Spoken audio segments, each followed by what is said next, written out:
Hello, dear bankers. Welcome to EduTap. I hope you all are doing fine. So, in today's A to G series, हम discuss करेंगे myths and mistakes related to JAIIB examination. तो आज के हमारी video का topic of discussion ये रहेगा कि कौन से कॉमन मिथ है जो जैब एस्पिरेंट्स को है, यानी आप लोगों को कौन सी मिस्टेक्स आपको अवॉइड करनी चाहिए जब आप जैब की प्रिपरेशन कर रहे हैं, और आपको स्मार्ट और प्रैक्टिकल प्रिपरेशन स्ट्रेटेजी अपनानी चाहिए जैब एग्जामिनेशन को क्वालिफाई करने के लिए.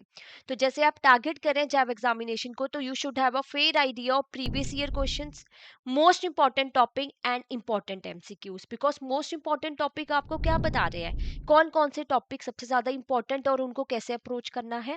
प्रीवियस ईयर क्वेश्चन आपको किसी भी एग्जाम का रियल पैटर्न बताते हैं कि कौन कौन से क्वेश्चन एंड किस तरीके के क्वेश्चन बार बार एग्जाम में आए जा रहे हैं. केस स्टडी बेस्ड क्वेश्चन ज्यादा पूछे जा रहे हैं, कहाँ से पता चलेगा? प्रीवियस ईयर क्वेश्चन से.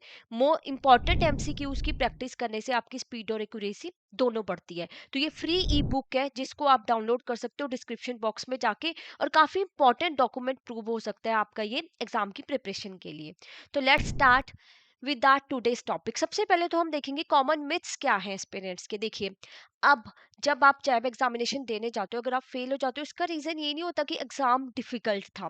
क्या होता है, कई बार मिथ्स हमारे दिमाग में ऐसे बैठे होते हैं कि एग्जाम में जाने से पहले हम वो मिथ कैरी करके जा रहे हैं और एग्जाम में पैनिक क्रिएट हो जाता है. तो सबसे पहले one by one in myths को बर्स्ट करेंगे, राइट. सबसे पहला मिथ क्या है कि जो मोस्ट नॉन कमर्स स्टूडेंट्स है वो जॉब तो क्लियर कर ही नहीं सकते हैं. बट रियलिटी क्या है, बहुत सारे नॉन कमर्स कैंडिडेट्स ने ही जैब एग्जाम क्लियर किया विद प्रॉपर गाइडेंस, और वो भी फर्स्ट अटेम्प्ट में. ऐसा नहीं है कि अगर आप कमर्स बैकग्राउंड से नहीं है तो जैब आपके लिए बिल्कुल ही बहुत ही मुश्किल एग्जाम है. No, not at all. आपको यहाँ पे कितने मार्क्स लेके आने, 50+ मार्क्स चाहिए आपको, और उसके लिए आपको इतना ज्यादा डिटेल में जो कमर्स के सब्जेक्ट्स हैं उनको नहीं पढ़ना. जैसे हम बात करें कि एएफएम हो गया, आईएफएस हो गया, उसमें बेसिक इकोनॉमिक्स के बारे में है, जीडीपी के बारे में है, डिमांड सप्लाई के बारे में है. एएफएम में थोड़ा सा आपका रहता है अकाउंटिंग का. और जो नॉन कमर्स स्टूडेंट्स हैं उनको एक तरीके से फियर है कि एएफएम हम नहीं कर पाएंगे, जबकि हम इतनी डिटेल में करना ही नहीं है. हमें तो अपने एग्जाम से जो रेलेवेंट है वही टॉपिक थोड़ा थोड़ा कर रहा है. तो बहुत सारे एस्पिरेंट्स ने क्वालिफाई किया है जहाँ भी, जो नॉन कमर्स जो है बैकग्राउंड से रहे हैं. देन सेकेंड मिथ क्या रहता है कि JAIIB can not be clear in a single attempt. Single attempt में तो क्लियर करना बहुत ही मुश्किल है. बट क्या होता है ना, रियलिटी में क्या होता है, जब आप स्ट्रक्चर्ड प्रिपरेशन करते हो, फर्स्ट अटेम्प्ट में आप क्लियर कर लेते हो, क्योंकि फर्स्ट अटेम्प्ट में, सिंगल अटेम्प्ट में जब आप करते हो तो ओवरऑल आपको कितना चाहिए, 200 स्कोर चाहिए. तो इसमें तो हम करते हैं ना कि 45 प्लस, अगर दो तीन उसमें आगे सब्जेक्ट्स में आगे, बाकियों में 55 आ गए, तो ओवरऑल 200 हो गया, क्लियर कर पाओगे. बेटर यही रहता है कि आप एक स्ट्रक्चर्ड प्रिपरेशन अपनाएं, रादर देन कि आप अपने दिमाग में ये चीज बैठा रहे हो कि आप सिंगल अटेम्प्ट में जैब क्वालिफाई नहीं कर सकते हो, जबकि ये पॉसिबल होता है. और बेटर रहता है कि सिंगल अटेम्प्ट में क्या कर लिया आपने, क्लियर कर लिया और आप फ्री हो गए. Then myth 3, banking experience alone is enough. क्योंकि आप बैंक में काम कर रहे हैं तो ऐसा लगता है कि एक्सपीरियंस काफी है बैंकिंग का ही, तो कॉन्सेप्ट्स की क्या जरूरत है, जो प्रैक्टिकली काम कर रहे हो उसी के थ्रू जो है हम एग्जाम क्वालिफाई कर लेंगे. बट नो, हमें ऑल दो आपको प्रैक्टिकल एक्सपोजर है बैंकिंग इंडस्ट्री का, और आप ज्यादा बेहतर तरीके से जानते हैं कि एक्चुअल एनवायरनमेंट में कस्टमर के साथ किस तरीके से डीलिंग होती है, काम कैसे होता है. बट जैब एग्जाम को क्वालिफाई करने के लिए कॉन्सेप्ट क्लैरिटी बहुत जरूरी है, और प्रैक्टिस भी बहुत असेंशियल है.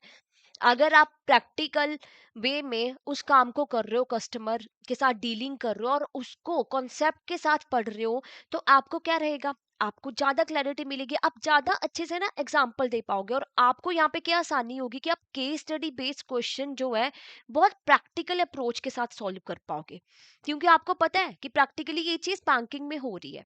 देन मिथ 4, अगर आप मैथ में वीक हो तो इट मीन आप फेल हो जाओगे एग्जाम में. बट रियलिटी में क्या होता है, आपका जैब में ना basic arithmetic and logical understanding चाहिए, हमें डिटेल में मैथ्स करने की जरूरत ही नहीं है.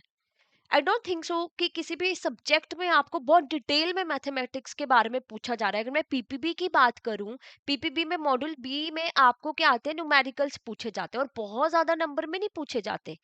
ठीक है, तो एक बेसिक एक दो चैप्टर से, तो वो बेसिक से जैसे आपने पहले पढ़ा है ना, वही थोड़ा बहुत बेसिक एडिशन मल्टीप्लिकेशन की चीजें होती है, और इतना ज्यादा डिटेल में मैथ्स नहीं है कि हमें हायर लेवल का मैथ यहाँ पे करना पड़ेगा.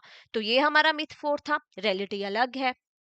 अब मिथ 5 कि आपको तो daily 4 to 5 hour daily study करना पड़ेगा, बट नो, स्मार्ट स्टडी कीजिए। आप डेली आप 1 आवर 2 आवर भी डेडिकेट करते हो ना, that is sufficient, because definitely you people are working from morning to evening, family commitment से कहाँ टाइम है आपके पास। फिर आपके ऑडिट्स होते हैं मार्च में, तो आपका क्लोजिंग में टाइम जाएगा। तो वैसे ही इस एग्जाम को इस तरीके से अप्रोच करना है, ऐसे नहीं डरना कि हमारे पास टाइम नहीं है तो आप डिले करते जाएं। ठीक है, इस बार नहीं दिया, नेक्स्ट साइकिल में देंगे, नेक्स्ट साइकिल में भी कि चलो 2 एग्जाम दिए तो उसके बाद नेक्स्ट साइकिल में होगा। नो, आप ये चीज सोचिए कि हमें सिर्फ 2 घंटे भी बहुत है प्रिपरेशन करने के लिए। 4-5 घंटे डेली पढ़ने की बिल्कुल जरूरत नहीं है, क्योंकि हम क्या कवर करें, मोस्ट इंपॉर्टेंट टॉपिक। अगर हमने मोस्ट इंपॉर्टेंट टॉपिक ही कर लिया और 50% भी कवर कर लिया तो वो भी सफिशिएंट है। हमें पता है कि मॉड्यूल ए और बी किसी पर्टिकुलर जो है सब्जेक्ट के सबसे इंपॉर्टेंट मॉड्यूल है, और 70% पेपर इन्हीं से आता है, तो हम वो 2 ही कर लेंगे अच्छे से। तो उससे क्या होगा, हम एग्जाम अच्छे से क्लियर कर पाएंगे। देन अब हम कॉमन प्रिपरेशन मिस्टेक्स क्या करते हैं, क्या मिस्टेक्स रहती है हमारी, वन बाय वन देखते हैं। सबसे पहले तो मिस्टेक 1 और 2 की बात करें कि प्रिपरेशन ही बहुत लेट स्टार्ट करेंगे। मई में एग्जाम है तो अप्रैल में।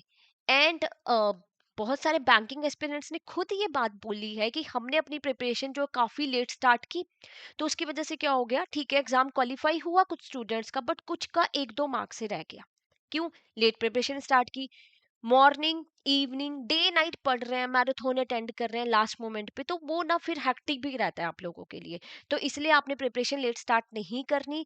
और चूजिंग रॉन्ग और टू मेनी स्टडी मटेरियल, आप कोई एक सोर्स पकड़िए।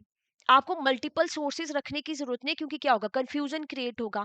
एक सोर्स रखिए, एक ही स्टडी मटेरियल से देखिए। अगर आपको लगता है कोर्स की रिक्वायरमेंट है तो एक कोर्स में एनरोल कीजिए, रादर देन कि आप मल्टीपल प्लेसेस पे विजिट कर रहे हो, फिर एक टीचर से समझ रहे हो, फिर दूसरा टीचर देख रहे हो, तो वो कंफ्यूजन क्रिएट करता है।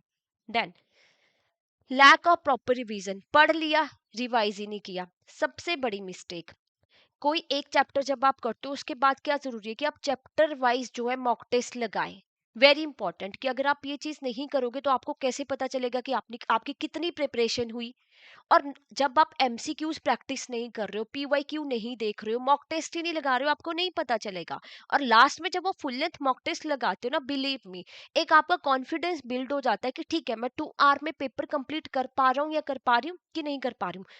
पढ़ लिया आपने, प्रिपरेशन होगी, बट मॉक टेस्ट नहीं लगाए, और लास्ट में एग्जाम में जाके पैनिक हो गया। आपने देखा ठीक है इतने बड़े बड़े क्वेश्चंस आ रहे हैं, इतना टाइम लग रहा मुझे कि क्वेश्चन को पढ़ने में। तो पहले से जब आप उस एनवायरमेंट को कॉपी कर लोगे ना, एक फुल लेंथ मॉक टेस्ट लगा के, आपको पता होगा कि एग्जाम में आपको कितना टाइम मिलेगा, 2 आवर्स मिलेंगे, और इतना टाइम आपने एक क्वेश्चन को डेडिकेट करना है। तो ये चीज भी आपको अवॉइड करनी है, आपने प्रैक्टिस करना है, कंसिस्टेंट प्रिपरेशन रखनी है। देन प्रीवियस ईयर क्वेश्चंस को इग्नोर करना, सबसे बड़ी मिस्टेक। देखो बहुत बार ये देखने को मिला है कि पीवाईक्यू से क्वेश्चंस एज इट इज पूछे गए हैं, बिल्कुल सेम स्ट्रक्चर्स के साथ। तो प्रीवियस ईयर क्वेश्चन बहुत इंपॉर्टेंट रोल प्ले करते हैं। और क्या करते हैं हम, मेमोराइज करते हैं, रट्टा लगाते हैं, अंडरस्टैंड नहीं कर रहे कॉन्सेप्ट को। और अब क्या हुआ था, नवंबर 2025 के एग्जामिनेशन में क्या पूछा गया, कॉन्सेप्चुअल अंडरस्टैंडिंग को टेस्ट किया गया, डीप कॉन्सेप्चुअल नॉलेज को। केस स्टडी में 2-3 कॉन्सेप्ट्स को मिक्स किया गया था। हमने क्या करना है, हमने कॉन्सेप्ट को अंडरस्टैंड करना है। जब हमने एक बार कॉन्सेप्ट को अंडरस्टैंड कर लिया तो ऑब्वियसली हम किसी भी क्वेश्चन को बहुत अच्छे से सॉल्व कर पाएंगे। तो ये मिस्टेक्स ना हमें अवॉइड करनी है जैम प्रिपरेशन के टाइम, राइट। अब एक और लास्ट मिस्टेक आपसे क्या हो जाती है, no realistic plan while managing job and study. एक प्रॉपर प्लानिंग कीजिए, प्लानिंग स्ट्रक्चर्स बनाइए आप। हम सोचेंगे ठीक है अभी प्रिपरेशन करेंगे, कल से स्टार्ट करेंगे, अभी जॉब के साथ इतना टाइम नहीं मिल रहा। एक टाइम टेबल डेडिकेट किया, morning 15 minutes, afternoon 15 minutes and 15 minutes in evening, daily ये रूटीन फॉलो कीजिए। जॉब भी मैनेज होगी, स्टडी भी मैनेज होगी, फैमिली भी मैनेज होगी। थोड़ा सा टाइम की बात है, थोड़ा सा हार्ड वर्क है आपका कुछ महीनों का, फिर आपका जॉब क्वालिफाई हो जाएगा। अदरवाइज क्या होता है, एक अटेम्प्ट में 2 पेपर रह गए, 2 पेपर क्लियर हो गए, 2 रह गए, फिर नेक्स्ट के लिए प्रिपरेशन, तो ये बर्डन फिर चलता रहेगा। तो इसीलिए आप एक प्रॉपर रियलिस्टिक प्लान बनाइए। और आप किस तरीके से स्मार्ट प्रिपरेशन कर सकते हो, देखिए स्टार्ट कीजिए अर्ली विथ क्लियर प्लान। अभी भी टाइम है आपके पास, जनवरी स्टार्ट हो गया आपका, अभी से स्टार्ट कर दीजिए आज से ही। 15-15 मिनट्स डेडिकेट करने हैं आपने। लंच ब्रेक हुई, 15 मिनट्स की एक वीडियो देख ली, मॉर्निंग में देख ली, लगता है कोई कोर्स परचेज किया है, वहां से देख ली, या कोई यूट्यूब सोर्स से देख ली। कॉन्सेप्ट्स पे फोकस करना है आपने। सबसे बड़ी जो इंपॉर्टेंट चीज है, कॉन्सेप्ट के फोकस कीजिए रादर देन मेमोराइजेशन पे। Then practise MCQ regularly. एक चैप्टर कंप्लीट किया, again and again I am telling, chapter wise mock test बहुत इंपॉर्टेंट रोल प्ले करते हैं आपका किसी भी एग्जाम की प्रिपरेशन में। रिवाइज कीजिए मल्टीपल टाइम। अगर आपको एक कॉन्सेप्ट डिफिकल्ट लग रहा है, जैसे नॉन कॉमर्स बैकग्राउंड की बात करें, एएफएम डिफिकल्ट लगता है, एक बार पढ़िए, दूसरी बार पढ़िए। डेप्रिसिएशन पे अगर ज्यादा क्वेश्चंस आ रहे हैं, try to understand the concept of depreciation rather than memorising. एक रियल लाइफ के साथ कनेक्ट करने की कोशिश कीजिए, और इस तरीके से अप्रोच फॉलो कीजिए। या तो इजी सब्जेक्ट पहले कर लिए कि ठीक है ये आते हैं, तो जनवरी में वो खत्म कर लिया, फिर फैब में दूसरे सब्जेक्ट्स कर लिए। तो इस तरीके से ना आप एक एक सब्जेक्ट्स पे फोकस कीजिए। मल्टीपल टाइम रिवाइज करने की कोशिश कीजिए कि ठीक है, वीकेंड्स पे क्या किया आपने, वीकेंड्स पे आप क्या कर रहे हो, रिवीजन कर रहे हो, मॉक टेस्ट लगा रहे हो। वीकडेज पे क्या कर रहे हो, अपने कॉन्सेप्ट्स क्लैरिटी ले रहे हो 15-15 मिनट्स की रिकॉर्डिंग्स देख के। देन अब आइडियल स्टडी प्लान क्या रहता है वर्किंग प्रोफेशनल्स के लिए, जैसे आप लोग बैंक में वर्किंग हो और आपके पास सबसे बड़ा जो डिफिकल्टी यही आती है, टाइम ही नहीं है प्रिपरेशन करने के लिए, कहाँ से निकाले टाइम। तो क्या करना है, वीकडेज पे 1 आवर डेली, जैसे मैंने कहा 15-15 मिनट्स डेडिकेट कीजिए। वीकेंड्स पे रिवीजन और मॉक टेस्ट सबसे जरूरी चीज, ये चीज आप कीजिए। And daily consistency matter definitely. आपने एक दिन भी नहीं छोड़ना, ठीक है, जब आपके ऑडिट्स वगैरह रहते हैं, मार्च में क्लोजिंग का टाइम है, तब तो आपके पास बिल्कुल टाइम नहीं रहता, बट उससे पहले जो ये गोल्डन टाइम पीरियड है ना, this is definitely golden time period. तो इसको अच्छे से यूटिलाइज कीजिए। ओके, तो ये आपने प्लान एक टाइम टेबल सा बना लेना, उस पर लिख लेना है कि वीकेंड्स पे मैंने रिवीजन करना है और मॉक टेस्ट लगाने, और वीकडेज पे 1 आवर का डेली डेडिकेट करना है, और कंसिस्टेंट रहना है।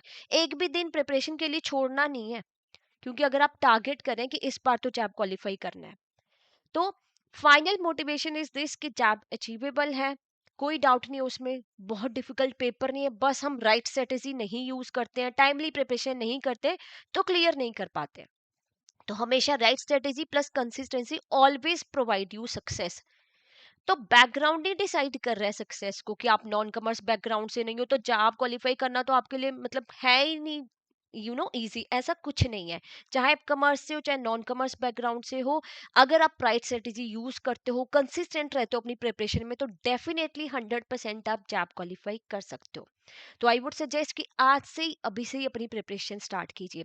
और अगर आपको लगता है कि आप सेल्फ प्रिपरेशन कर सकते हो, well and good, but if you think you require a course, तो आप हमारे कोर्सेज में एनरोल कर सकते हो।